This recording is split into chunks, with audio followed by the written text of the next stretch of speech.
네, 안녕하십니까. 일정의 3번, 자, 3, 원가 배분을 배우도록 하겠습니다. 자, 원가 배분은 이쪽 보시면 자, 우리가 추적 가능성에 따라 직접 원가와 간접 원가로 구별할 수 있다고 했었죠. 직접 원가, 간접 원가가 있는데 자, 직접 원가의 가장 대표적인 예시는 뭐 직접 재료 원가, 직접 노무 원가가 되겠죠. 직접 재료 원가, 직접 노무 원가. 그다음에 간접 원가는 제조 간접 원가가 되겠죠. 자, 그러면 내가 어떤 제품,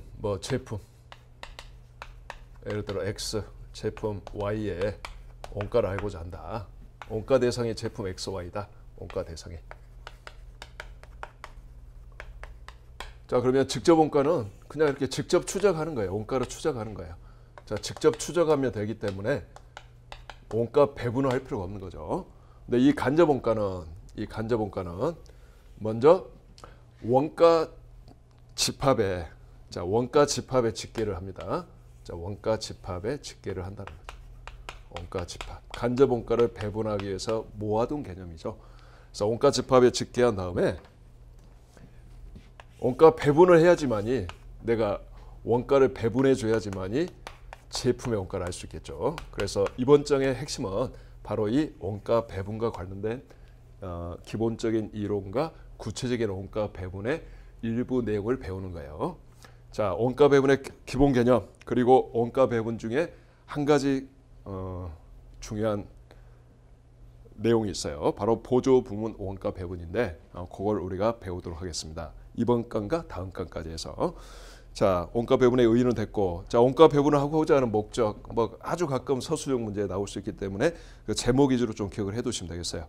뭔가 내가 회사가 관리의 목적에 따라 어떤 계획을 수립한다거나 또 어떤 의사결정을 하기 위해서는 경우에 따라 원가 배분된 결과가 필요하겠죠. 그래서 최적의 자원 배분을 위한 경제적 의사결정을 하기 위해서 원가 배분이 필요하다는 거. 또 경영자의 어떤 경영자와 종업원의 어떤 동기부여와 성과평가 목적에 필요하다라는 거 가볍게만 이렇게 제목 위주로 한번 체크해 두면 됩니다. 외부 보고를 위한 재고자산과 그다음에 매출 원가 금액을 확정해서 이익을 측정하는데도 원가 배분이 필요하고 또 제품의 가격 결정과 또 어떤 제품을 내가 지속적으로 생산할래 또 어떤 제품은 생산을 중단할래 이거에도 경우에 따라서 필요할 수 있다는 거예요. 그래서 원가 배분의 목적은 이렇게 생각하시면 되겠어요. 원가 관리에게 전반에 걸쳐서 다 필요하다라는 거야. 원가 배분 과정이. 그다음에 3번 원가 배분 과정의 개요. 이건 뭐 중요하지 않습니다. 먼저 원가 대상을 설정한다는 거죠. 그다음에 원가를 배분해야 되는데 원가를 배분하기 위해서는 자, 원가 배분 기준이 중요하죠. 자, 배분 기준이 뭐냐? 뭘 기준으로 배분할래? 그래서 두 번째 배분할 원가 대상을 설정하고 그다음에 당연히 원가 배분하기 위해서는 배분 대상 원가를 알아야지 되겠죠. 그래서 두 번째는 배분할 원가를 원가 집합에 집계하고 그다음에 배분 기준을 정한 다음에 배분 기준에 따라서 원가를 배분한다는 거예요. 이런 건 다 세모. 즉 지금까지 설명한 것들은 그냥 원가 배분이라는 개념을 이해시키고자 쭉 설명했을 뿐이지 시험에서는 그닥 중요하지 않습니다. 자, 4번에 이제 원가 배분 기준. 요거는 좀 중요해요. 원가 배분 기준은 이제 서술형으로 가끔 출제가 되기 때문이죠. 자, 원가를 배분할 때는 가장 핵심이 뭐냐? 원가 배분 기준이죠. 자, 원가 배분 기준. 원가 배분 기준을 잘 선택할 필요가 있어. 자, 원가 배분 기준이 어떠하냐에 따라서 이 제품 원가 계산의 정확성이 달라지기 때문이죠. 자, 그럼 원가 배분 기준은 크게 네 가지 기준이 있어요. 여기서 한꺼번에 이제 정리를 해보면 자, 1번 인과관계 기준 2번 자, 수혜 기준 자, 3번 부담 능력 기준 4번 공정성 또는 공평성 기준이 있는데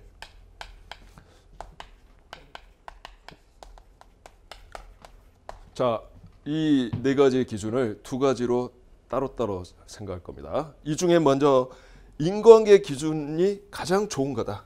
그래서 가장 이성적인 거고 가장 바람직한 거다. 그래서 인과관계 기준을 선택할 수 있으면 일단 해야 되는 거다. 무슨 말인지 알겠죠? 나머지 세 가지 기준은 인과관계 기준을 선택하기가 곤란한 경우에 대가는 보충적 기준이 된다는 거 이렇게 일단 구별하고 그다음에 이제 할 일은 각각의 정의와 그 예시를 제가 들어보도록 하겠어요. 이건 애우라고 하지 마세요. 아셨죠? 제목만 기억하시면 돼요. 인과관계 기준은 인과관계를 충족시키는 걸 원가 배분 기준으로 쓰겠다는 거예요. 인과관계적으로 타당한 것을. 인과관계라는 게 뭐예요? 자, 원인 인자예요. 한자죠. 결과 가짜고.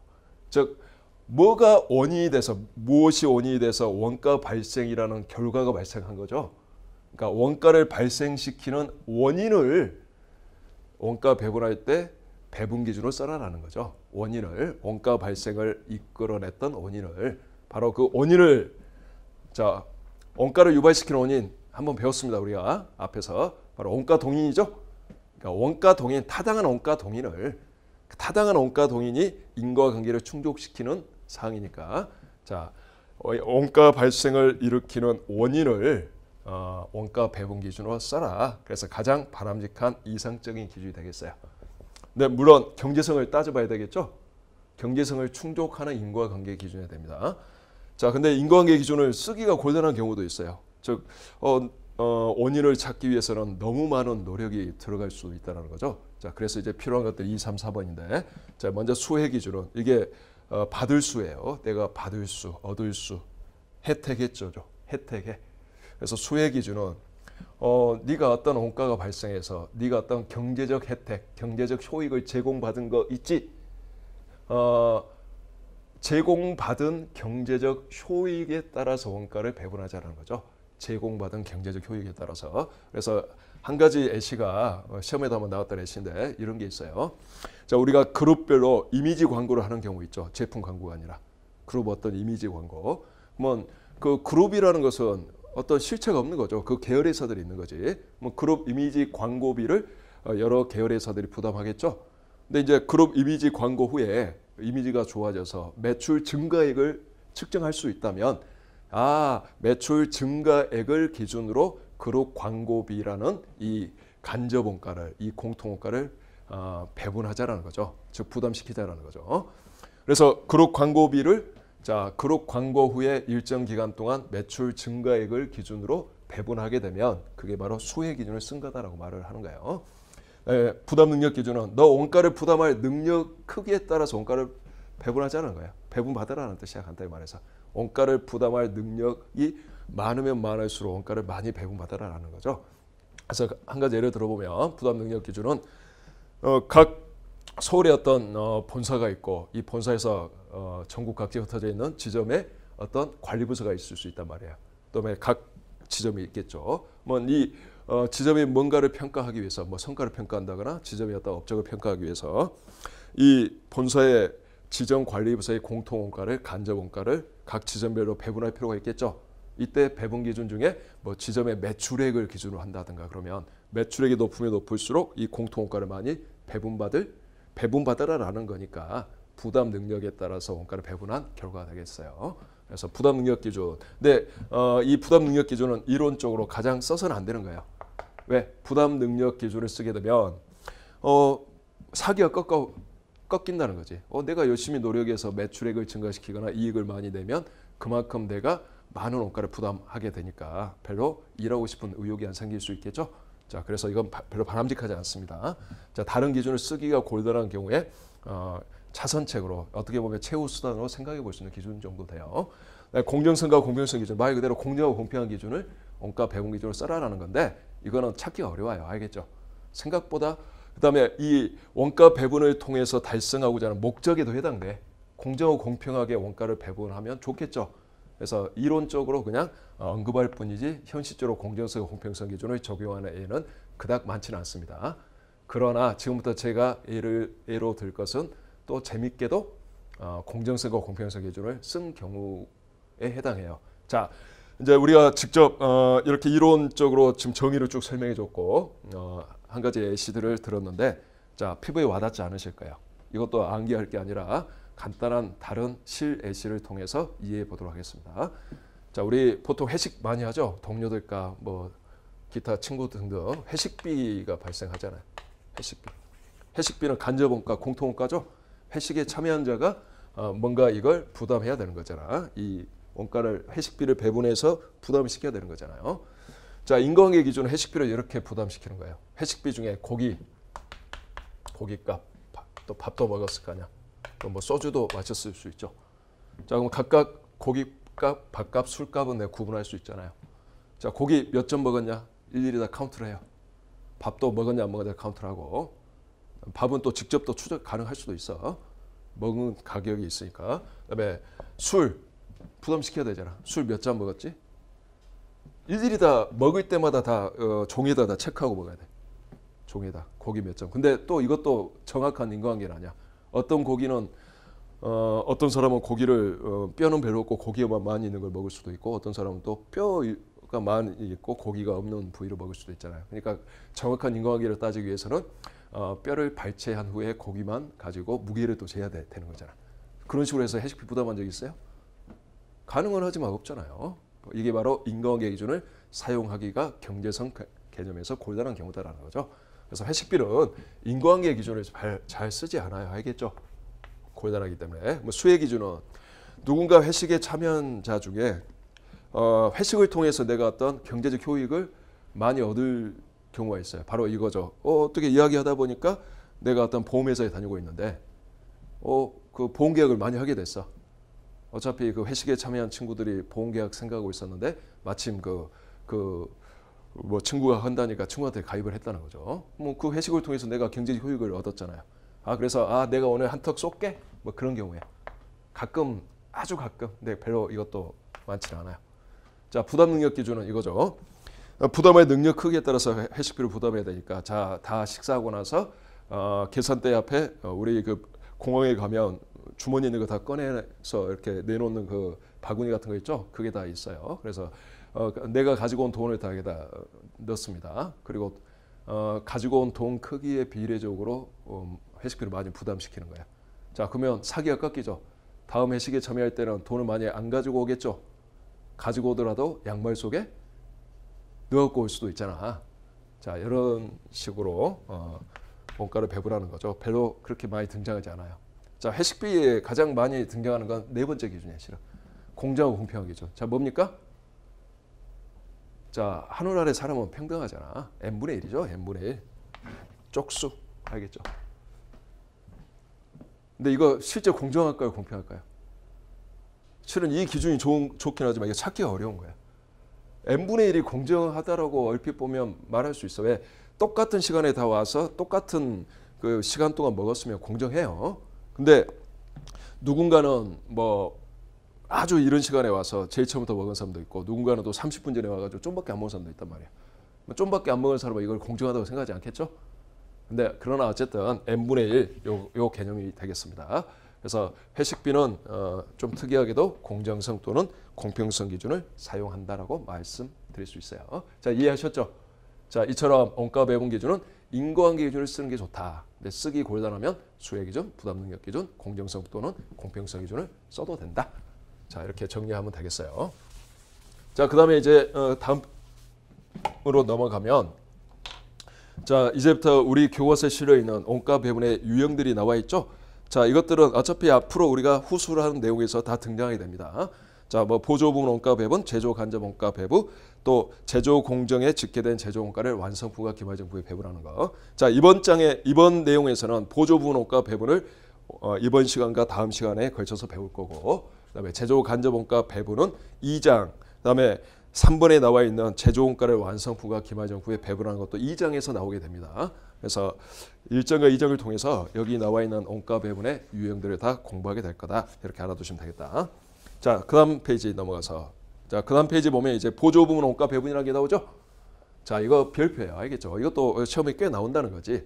자, 앞에 나와 있는 원가 배분의 유형 중에서 이번 장은 어느 기업이든지 필요한 내용, 바로 이 보조 부분의 원가 배분을 배워보도록 합시다. 그다음에 여기 계산형 문제로 나오고 서술형 문제가 또 나온다는 거. 자, 먼저 보조 부분이 뭔지를 알아야지 이해가 되겠죠. 자, 제조기업의 공장을 보면 크게 두 부문이 존재한다는 거죠. 자, 하나는 실제 제조 활동에 종사하는 제조 부문이 있어요. 가장 대표적으로 기계 작업을 하는 기계 부문, 또 종업원들이 조립 작업을 하는 조립 부문, 이게 가장 대표적인 제조 부문이에요.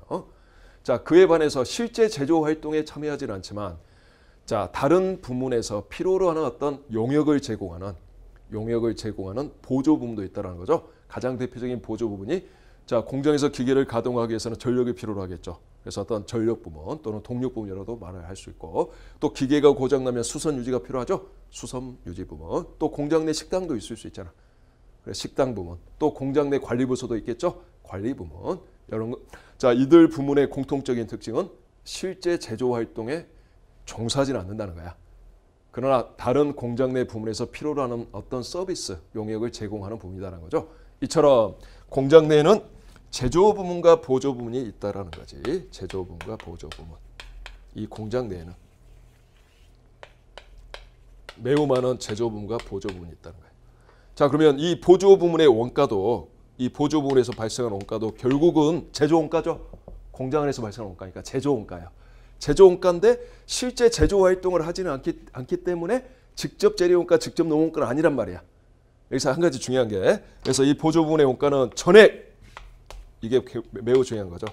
전액 제조 간접 원가에 해당하는 제조 원가다라는 거죠. 제조 간접 원가에 해당한다는 거 전액. 그래서 어쨌든 이 보조 부문의 원가도 이 공장에서 생산한 제품에 포함되어야 된다는 거죠. 포함해야 되는데 문제는 이 보조 부문의 원가 발생과 이 개별 제품 간의 인과관계를 알 수가 없다는 거야. 직접적 인과관계를. 식당에서 발생한 원가와 제품 간의 인과관계를 알 수 있겠어요? 알 수 없겠죠. 근데 이거는 가능하죠. 식당에서 발생한 원가는 종업원들이 식사하면서 발생할 거니까 대부분. 그 종업원이 무슨 부문에 속해 있냐를 알면 부문과의 인과관계를 알 수 있겠죠. 어느 정도. 아, 그래서 이렇게 하고자 하는 거예요. 이 보조 부문의 원가를 일단 제조 부문에 배분을 해. 그래서 제조 부문을 통해서 개별 제품에 다시 한번 배분을 해주고자 하는 거야. 한 번은 더 경유해서. 이해됐죠? 그래서 이번 장의 핵심은 보조 부문의 원가 배분이라는 것은 이 보조 부문의 원가를 제조 부문에 배분하는 과정을 배우는 거다. 제조 부문에 배분하는 게 이번 장의 핵심이다. 이해되셨죠? 자, 요게 지금부터 이제 설명하고자 하는 이 보조 부문의 원가 배분이 되겠습니다. 그래서 거기 방금 설명한 내용이고 보조 부문 원가 배분 근거 이건 세모. 자, 그냥 가볍게 제목 기준으로 좀 한 번씩 설명드리면 보조 부문 원가를 배분하지 않으면 일단 제품 원가 계산이 너무 부정확해져요. 이거 제조 간접 원가가인데 이게 포함 안 되니까 그래서 배분하는 거예요. 실은 이게 가장 핵심적인 이유예요. 근데 그거 위에도 알겠죠. 다음 동그라미 1, 2, 3번에 해당하는 이유가 더 있다라는 거지. 이것도 배분해야지만이 배분해줘야지 이 제조 부문에서 과도하게 보조 부문 서비스를 사용하지 않을 거 아니냐라는 거야. 이 제조 부문의 장 입장에서 너 만약에 네가 과도하게 서비스를 이용하면 여기 배분해. 이런 뭔가 푸시하는 게 있어야 되겠죠. 그래야지 한 끼당 밥 1인분만 먹지 뭐 3인분씩 먹을 수 있잖아. 그냥 농담이야 그건. 그다음에 보조부문 원가를 배분해야지 비능률적인 운영을 하지 않을 거라는 거죠. 배분하면은 아무래도 다른 부문에서 견제를 할 거 아니에요. 그래서 너무 많이 원가가 발생하면 이 제조 원가 자체가 증가해 버리니까 견제를 하게 되겠지. 그래서 보조부문의 비능률적인 운영을 막고자 하는 거. 3번은 뭐 지금 이해가 안 될 거니까 그냥 무시하시면 되겠어요. 자, 됐고. 그다음에 3번 보조부문의 원가를 이제 배분할 때 역시 인과관계 기준에 따라서 배분해 줘야 되니까 뭘 기준으로 할 거냐. 그 표 1-9 보시면 자, 시험에 자주 나오는 보조 부문은 이 중에서 전력 부문하고 수선 유지 부문이에요. 자, 전력 부문은 뭘 기준으로 배분해야 되겠어요? 제조 부문에 당연히 제조 부문에서 전력 부문의 전력 사용량 전력을 사용하니까 전력 사용량만큼 인과관계를 충족하는 기준이 없죠. 그래서 전력 사용량이다라는 거야. 킬로와트, 몇 킬로와트 사용했냐. 그게 기준이 되겠고 그다음에 수선 유지 부문은 다른 제조 부문에서 수선 유지 시간을 소비했겠죠. 수선 유지를 함에 따라 시간이 소비됐겠죠. 바로 수선 시간, 수선 유지 시간. 요게 가장 타당한 배분 기준이 되겠다. 근데 이런 건 외우지 않는다. 시험 문제 다 주어진다. 보조 부문의 원가는 뭘 기준으로 한다라고 정확히 주어지거나 배분 기준이 제시가 되거나 아니면 퍼센테이지로 배분율이 나오기 때문에 여러분들이 한번 가볍게 한번 들어보시면 되겠어요. 자, 그럼 이제 핵심이 4번이에요. 보조 부문 원가의 배분 방법 아시겠죠? 보조 부분 원가를 배분할 때 한 가지 방법만 있지 않다라는 거야. 총 몇 가지 방법이 있냐면 6가지 방법이나 있어요. 갑자기 공부하기 싫어지죠. 한두 가지란 모르겠는데 6가지나 되냐? 이렇게 생각하면 싫어지지만 자, 이렇게 배울 겁니다. 어떤 구분 기준에 따라 3가지 방법을 배우고 또 어떤 구분 기준에 따라 2가지 방법을 배워서 앞에서 배운 3가지와 뒤에서 배운 2가지가 항상 결합 적용돼요. 상 곱하기 2니까 총 몇 가지가 되죠?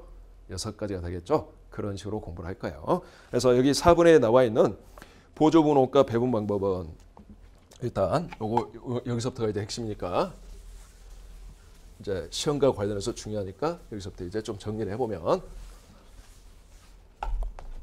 자 이쪽으로 봅시다. 자 보조 부분 원가의 배분 방법은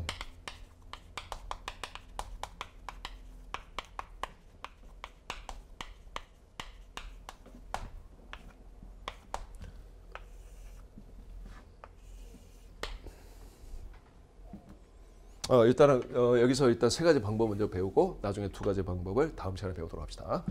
자, 생각을 해보면 전력 부문에 종사하는 사람은 식당 부문, 식당 부문도 보조 부문이죠. 식당을 이용하면 안 된다 이런 말이 있어요? 이런 법 없죠. 당연히 보조 부문에 종사한 사람도 식당을 이용하게 될 거고 식당에서 필요로 하는 전력도 그 전력 부문에서 공급받겠죠. 무슨 이야기를 하는 거냐면 보조 부문 서로 간에도 용역을 주고받는다라는 거야. 그러나 나의 결론은 최종적으로 보조 부문의 원가는 전액 제조 부문에 다 포함되어야 되고 보조 부문에 남아있으면 안 되는 거죠. 그러면 그만큼 제품의 원가가 과소평가가 되는 거니까. 그래서 보조 부문의 원가는 최종적으로 0이 돼야 되는데 0을 만드는 과정이 달라질 수 있다는 거예요. 그래서 자 쉽게 말해서 보조 부문 서로 간에 보조 부문 상호 간 자, 용역을 주고받는 관계가 있는데 용역 수수 관계가 있는데 요 용역 수수 관계를 어느 정도 인식할 때 인식 정도에 따라 알겠죠? 보조 부문 상호 간 용역을 주고받는 이 관계를 인식하는 정도에 따라 하나는 직접 배분법. 첫 번째 방법. 자, 두 번째가 단계 배분법. 자, 세 번째 방법이 상호 배분법. 이렇게 3가지 방법이 있다라는 거야. 자, 제목이 역시 중요합니다. 알겠죠? 한꺼번에 설명드리면 그다음에 좀 이따 교과서 그림 가지고 한 번 더 볼 거예요. 자, 직접 배분법은 제목이 뭐예요? 직접이죠. 직접이니까 보조 부문 상호 간의 용역 주고받는 건 완전 무시해 버리고 알겠죠? 무시야 이건 완전 무시. 보조 부문 상호 간 용역 수수 관계 완전 무시. 완전 무시하고 그냥 제조 부문에만 배분하고 끝내겠다는 거야.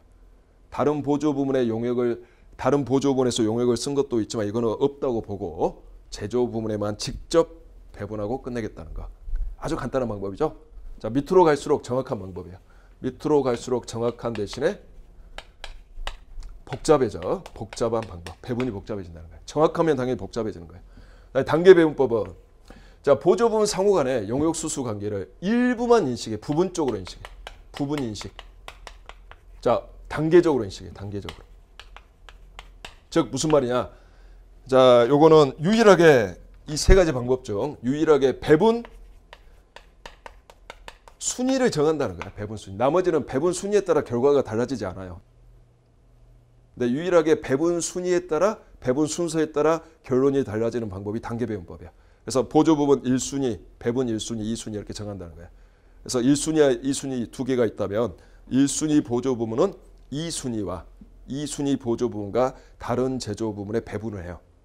그다음에 2순위 보조 부문은 3순위가 없기 때문에 그냥 제조 부문에만 배분하고 끝나고 선순위인 1순위는 배분해 주지 않아요. 무슨 말인지 이해가 되셨죠? 자, 이게 바로 단계 배분법이에요. 그래서 배분 순서에 따라 결론이 달라질 수 있는 거야. 배분 결론이. 자, 그림으로 확인해 봅시다. 자, 1번, 2번 확인해 보면 직접 배분법은 그 그림 1-18번 보면 A 보조 부문의 원가를 X 제조 부문, Y 제조 부문에 배분하고 끝냈죠. 그다음에 B 보조 부문의 원가도 X와 Y 제조 부문에 배분하고 끝냈죠. A가 B에, B가 A에 배분한 거 없죠? 이게 바로 직접 배분법이에요. 그다음에 그림 1-19 보면 단계 배분법은 순서를 정해. 그래서 A 보조 부문이 1순위라면 A 보조 부문은 2순위인 B와 X 제조부문, Y 제조부문 이렇게 세 군데 배분해줘. 그다음에 2순위인 B 보조부문은 1순위는 배분하지 않아. 그다음에 3순위는 없기 때문에 이 예제에서 그냥 제조부문 X와 Y에만 배분해줘요. 자, 이게 단계적으로 인식한다라는 거야. 그래서 단계 배분법이죠. 자, 마지막 이제 상호 배분법은 상호간 용역 주고받는 걸 완전히 인식하는 방법. 완전 인식. 그러니까 굉장히 정확한 방법이지. 자, 먼저 그림 봐보면 A 보조 부분은 B에 배분하고 X, Y에 배분해. 세 군데. B 보조 부분도 다시 A에 배분하고 X, Y에 배분해요. 무슨 말인지 알겠죠? 그러면 자, 어떤 문제가 발생해가? A는 B에 배분했죠. B도 또 A에 배분했잖아요. 그러면 다시 A가 0이 안 돼 있죠. B로부터 또 배분받은 금액이 있잖아. 그러니까 또 배분해 줘야 돼. B는 또 왜 자꾸 배분하고 또 자기도 배분해야 돼. 계속적으로 0이 될 때까지 계속 배분해 나가야 되겠죠. 이렇게 끝없는 배분이 이루어지잖아요. 아, 그래서 요거를 해결하기 위해서 끝없이 배분해 나가는 게 아니라 우리가 소위 말해서 연립방정식이라는 걸 세워서 쉽게 해결하고 있습니다. 그래서 좀 이따가 요거는 내용을 외우지 않습니다. 알겠죠? 여기 한글 전혀 중요하지 않습니다. 제가 문제를 어떻게 푸는지 그 풀이 방법을 보시면 될 거예요. 자, 연립방정식을 세워서 풀게 될 건데, 자, 끝없는 배분을 방지하기 위해서 연립방정식을 세운다는 거야. 그래서 완전 인식해주는 방법이다. 이렇게 알아두시면 되겠어. 자, 그러면 예제를 보도록 합시다. 지금부터 이제 푸는 예제가 중요하겠습니다. 알겠죠? 이 세 가지 방법에 따라서 이제 실질적으로 배분을 할 거고, 시험 문제는 방금 설명했던 이론 부분도 나옵니다. 그러나 계산형 문제 알아두셔야 됩니다. 자, 그러면 이제 예제 이거 지우고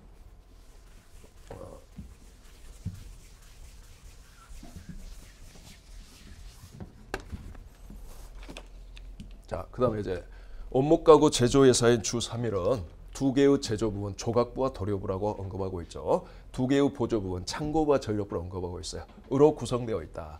각 부문에서 발생한 원가 및 부문 간의 용역 제공 관계는 다음과 같다. 다음 페이지. 그래서 자, 보통 이렇게 표가 많이 나옵니다. 자, 제조부문은 조각부, 도료부고 보조부문은 창고부, 전력부예요. 그래서 자, 이쪽에서 보조 부문인 창고부에서 용역을 제공하는 거고 전력부에서 제공한다는 뜻이고, 그다음에 이 네 개 부문에서 각각 사용을 했다라는 거죠. 자, 얼마만큼 사용했냐? 뭐 창고부는 창고부에서 제공한 용역을 조각부에서 30% 사용했고, 자, 퍼센티지가 나와 있죠. 좀 쉽게 나와 있는 거지. 도료부에서 50%, 창고부 자체는 해당 사항 없었다는 뜻이고, 전력부에서 20% 사용했다는 뜻이죠. 그래서 용역의 요 퍼센테이지는 실제 사용량을 퍼센테이지로 말해 놓고 있는 거다. 그다음에 전력부에서 제공한 전력을 40%, 40%, 20%씩 사용했다라는 뜻이에요. 자, 여기서 뭘 확인할 수 있어요? 창고부에서 창고부의 용역을 전력부가 사용했고, 전력부의 용역을 창고부가 사용하고 있죠. 이렇게 보조부문 서로 간에 용역을 제공하고 있다는 뜻입니다. 그다음에 각각의 발생 원가가 나와 있죠. 여기 발생 원가는 원가라고 이렇게 보통 표현되어지지만 전부 다 제조 간접 원가만 정보를 줬다라고 보시면 되겠어. 다 제조 간접 원가. 그러니까 어떤 시험 문제는 그냥 제조 간접 원가 이렇게 나올 수도 있어요. 자, 그러면서 요구사항을 봐볼까요? 자, 1번 직접 배분법을 사용해서 보조 부문 원가를 제조 부문에 배분해라. 2번 단계 배분법을 사용해서 배분해라. 네, 단계 배분법은 순서에 따라서 결론이 달라지니까 뭐가 우선순위다라고 언급을 해줘야 되겠죠. 그래서 자, 보면 창고 부문 원가부터 먼저 배분한다. 창고부가 1순위, 전력부가 2순위다라는 뜻이지. 3번은 상호 배분법을 사용해서 배분해라. 세 가지 방법 연습시키는 문제지. 자, 1번, 2번은 쉬워요. 네, 3번이 어렵습니다. 그러니까 잘 설명을 들으셔야 될 것 같다. 다시 앞으로 넘어가서 이제 배분해 보는데, 자, 무슨 방법이 됐건 지금부터 제가 설명하는 이 배분표로 다 해결할 겁니다. 아시겠죠? 이 배분표에서 다 끝난다. 자, 먼저 1번 직접 배분법부터 설명해 본다.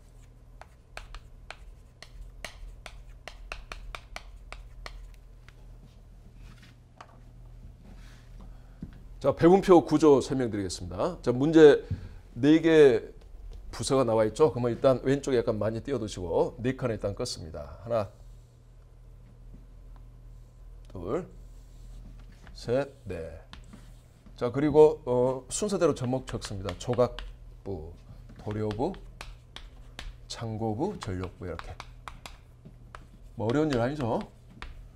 그러니까 여러분들은 그냥 실제 시험장에서 이렇게 적을 필요 없이 여기서 해결하면 되겠지. 숫자만 적어서. 그래서 조각과 도료 부분은 제조 부분, 창고와 전력 부분은 보조 부분이라고 보고, 그다음에 여기 총 4개를 적을 건데, 자 먼저 이 배분하기 전에 보조 부분 원가를 배분하기 전에 원가가 있겠지. 배분 전 원가 나와 있죠. 40만 원, 20만 원, 10만 원, 30만 원 적어요. 어려운 거 아니죠? 자, 그다음에 이제 배분하면 되겠죠? 그냥 배분표야 이게. 자, 보조 부분이 2개가 있죠. 하나는 창고, 하나는 전력. 적어요. 그래서 나의 결론은 배분 후에 원가를 알고자 하는 거다라는 거죠. 항상 방법과 관계없이 배분 전 원가, 배분한 내용, 배분 후 원가가 나온다. 그다음에 여기는 문제 제시하는 순서대로 적어주시면 되겠다. 안 헷갈리게. 자, 이렇게 생각하시고, 창고 부분 이제 봅시다. 지금부터 이제 중요합니다. 직접 배분법은 정의가 뭐죠? 다른 보조 부분에 제공하는 건 완전 무시죠? 완전 무시한다 이 말은 창고부의 용역을 전력부가 20% 사용했지만 이거 고려한다는 거예요? 무시한다는 거예요? 무시한다. 가입표. 알겠죠? 가입표 쳤으니까 결국 3대5, 30대 50 비율로 배분하면 되겠죠? 그러니까 여기서 30대 50 이렇게 적어도 되고, 헷갈리면 이렇게 적어도 돼요, 여러분들. 자, 아마 해답에는 30대 50 이렇게 적어져 있을 거야. 근데 이걸 결국 배분할 때는 또 백분율을 이용하는 게 편하니까 결국 8분의 3, 8분의 5가 되겠죠? 8분의 3, 8분의 5, 80분의 30, 80분의 50. 요 비율로 쪼개서 배분해 주면 된다는 거야. 초등학교 수학이 알겠죠?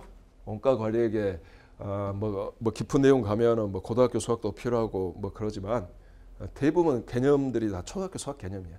그러니까 어렵게 생각하지 마세요. 자, 이제 배분해 볼게요.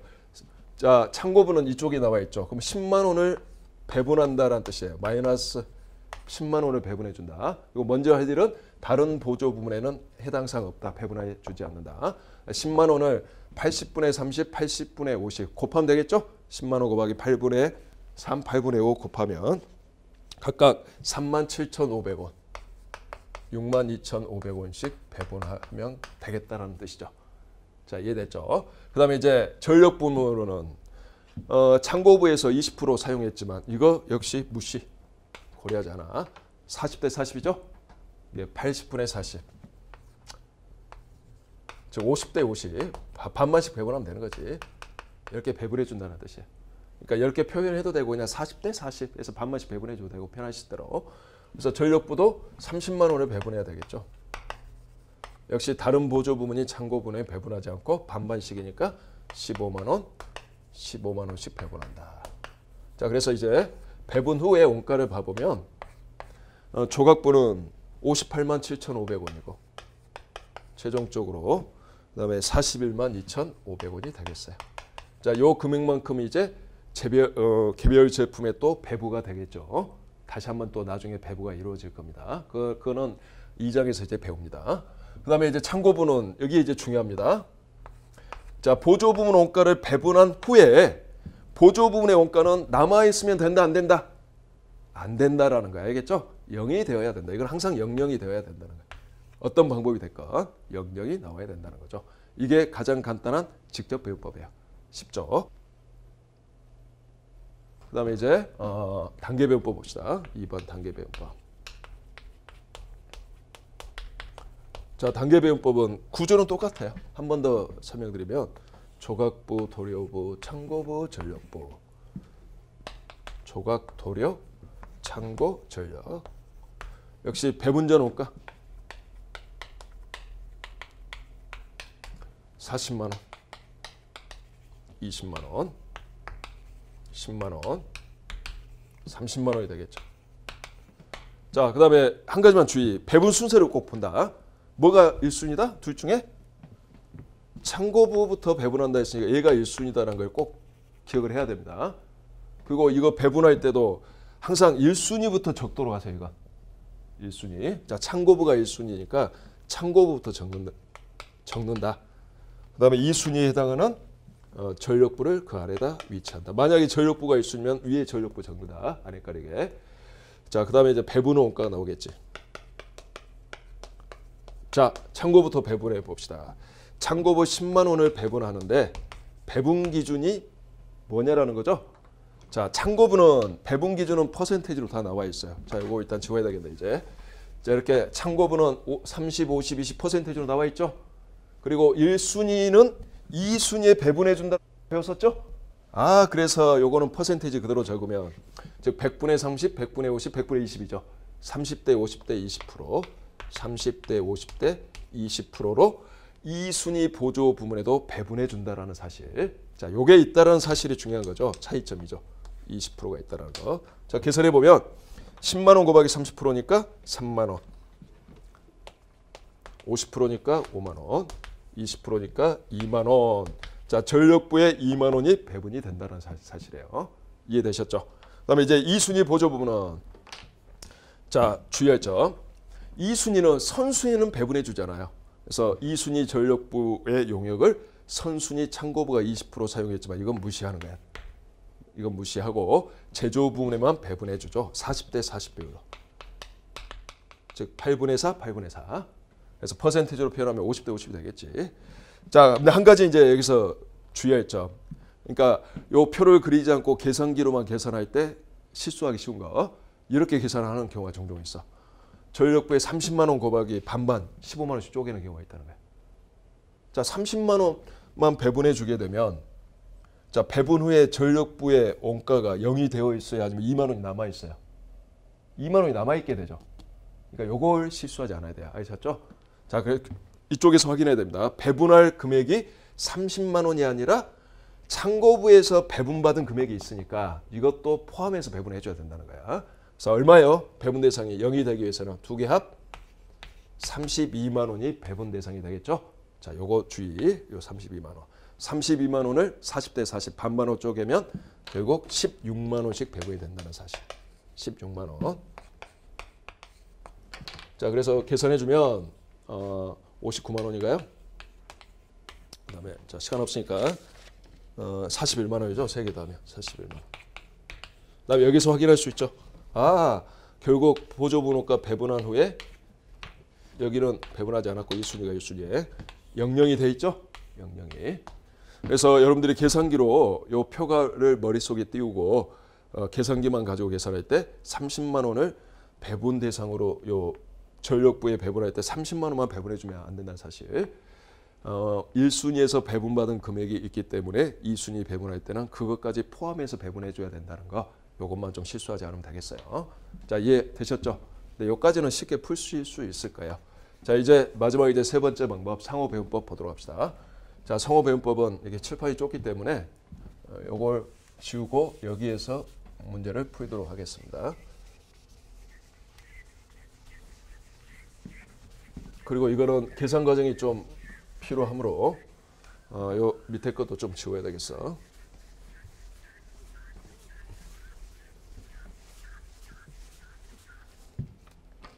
자, 3번 상호 배분법.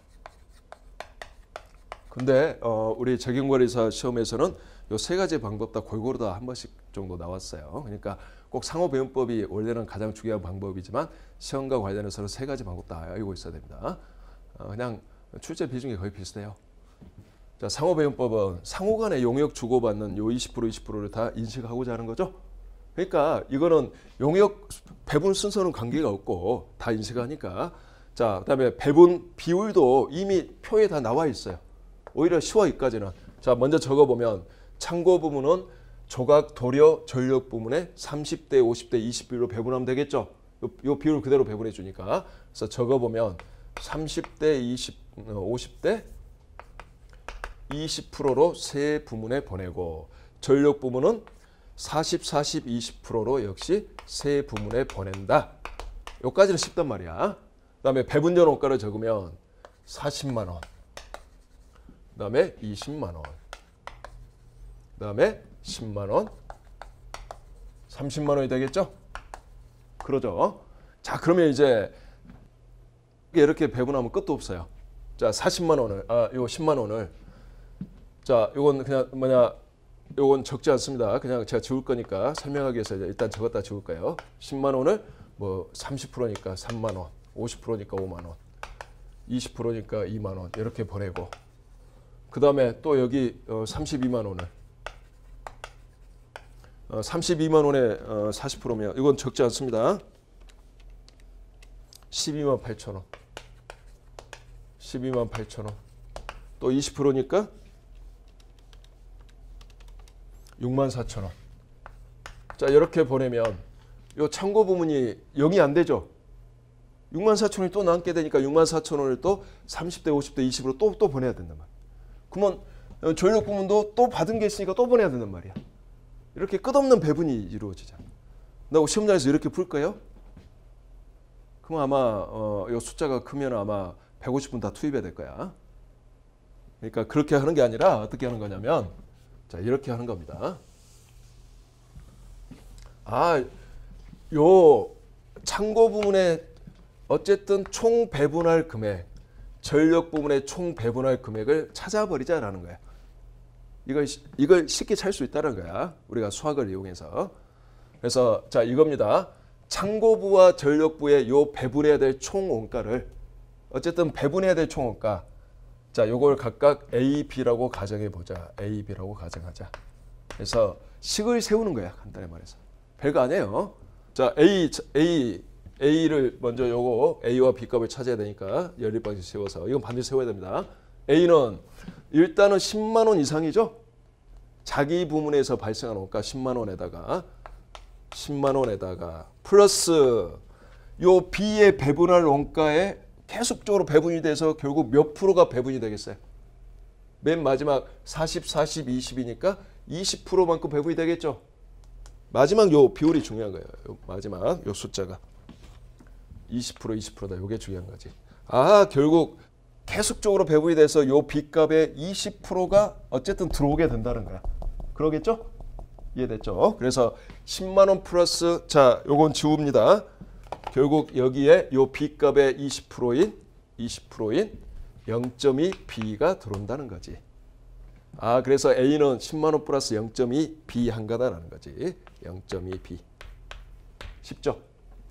그다음에 요 B도 쉽게 구할 수 있어요. B도 결국 자기 부문의 원가 30만 원에다가 다른 보조 부문에서 배분받은 원가 바로 이거죠. 다른 보조 부문 창고 부문 요 A 값의 20%만큼 배분이 되죠. 그래서 결국 0.2 A만큼 배분이 될 거다라는 거지. 요 두 개를 더한 거다라는 거지. 0.2 A. 그래서 그 교과서 본문 보면 연립방정식 세울 때 자 이렇게 말이 표현되어져 있습니다. 자기 부문의 원가 플러스 다른 보조 부문으로부터 배분받은 원가 합이다. 근데 한글로 계산하면 너무 어렵잖아. 계산할 필요도 없고. 그래서 아까 설명하지 않은 거예요. 이거. 자, 요 연립방정식 풀어주면 돼요. 연립방정식은 여러분들이 풀 수 있죠? 그래서 A 값과 B 값을 곧바로 찾아주면 A는 요게 16만 6,667원이고 자, B는 30만 원보다 커야 되지. 33만 3,333원이에요. 자, 가장 먼저 할 일은 상호배분법은 연립방정식 세운다. 그러니까 실제 시험장에서는 시간이 많이 걸리겠죠, 아무래도. 그러니까 이것도 상호배분법 문제가 나오면 일단 체크하고 뒤로 패스. 시간이 남으면 푼다. 무슨 말인지 아시겠죠? 이렇게 시간이 걸리는 것들은 나중에 푼다. 자, 일단 요거 이제 지웁니다. 요거 여기다 이제 표시해 주면 16만 6,667원이고 33만 3,333원이에요. 이제 끝났어요. 요거만 찾으면 끝이야. 이제 배분은 쉬워요. 16만 6,667원에 30%, 50%, 20%만큼 배분해 버리면 되는 거야. 그래서 각각 배분해 보면 5만 원, 30%면 5만 원. 그다음에 50%면 83,334원. 자, 20%에 해당하는 금액이 요거 이제 지우고 33,333원. 아셨죠?